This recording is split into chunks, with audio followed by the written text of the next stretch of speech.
people, I mean white people. But it's cool because, I understand it's not a common name, and, people just try and be polite. They always want to make an effort to remember your name. But I have a, fucked up sense of humour, so recently I just started fucking with people. So I'll be like, my name's Haji, and if you forget that, then you're a racist.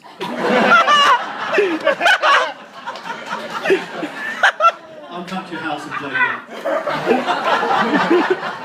But that's the thing, with society, is you have all these, weird rules about politeness and how you should act with people.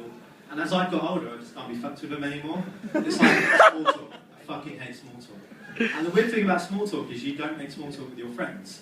With your friends, you just see them and you're like, I don't really give a shit about your day. And they'll be like, you're a twat. And you just carry on in the spirit of friendship. But you have to make small talk with acquaintances. Can I just say acquaintances, get the fuck out of my life? Because all I want in my life is family, who I'm stuck with, friends, a couple of enemies, and non-speaking extras. Background people, just stay in the background. Don't break into conversation with me. So I figured out a way of dealing with this, because invariably when you're talking to someone who is an acquaintance, and you have to make small talk, they're normally going through some shit in their lives, which is just even worse. So this is what I do now. So you'll be talking to someone, you're like, hey, how's it going? And they're like, yeah, my kid died, got hit by a bus. And you're like, always going through some fucking shit. The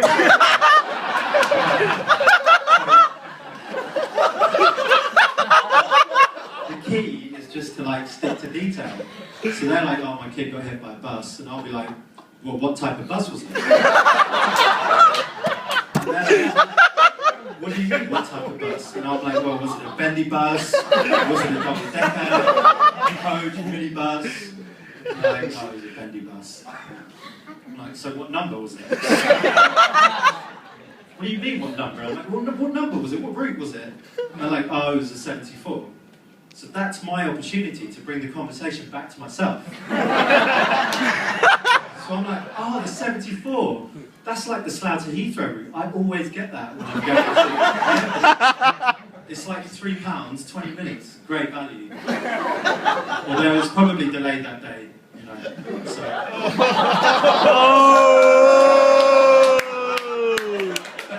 That's it. That's the conversation over. This person will never speak to you again. You could have been dealing with a grieving parent. You don't want that headache.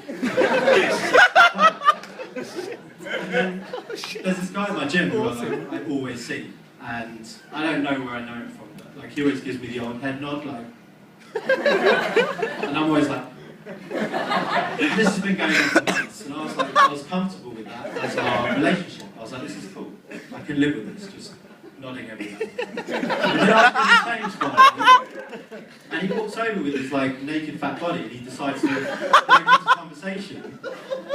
And I was like, enough's enough, I've got to stop this. And he's like, hello mate, how you doing? I was like, yeah, I'm good. And he's like, how are the kids? How are the boys? And I was like, oh, I get it.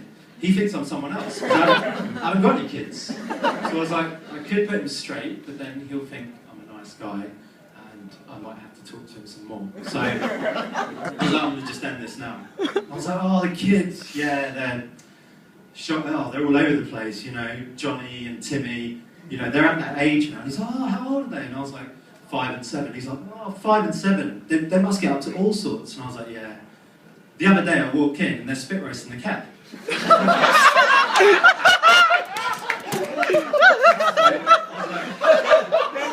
What do you do with these kids? They just won't behave.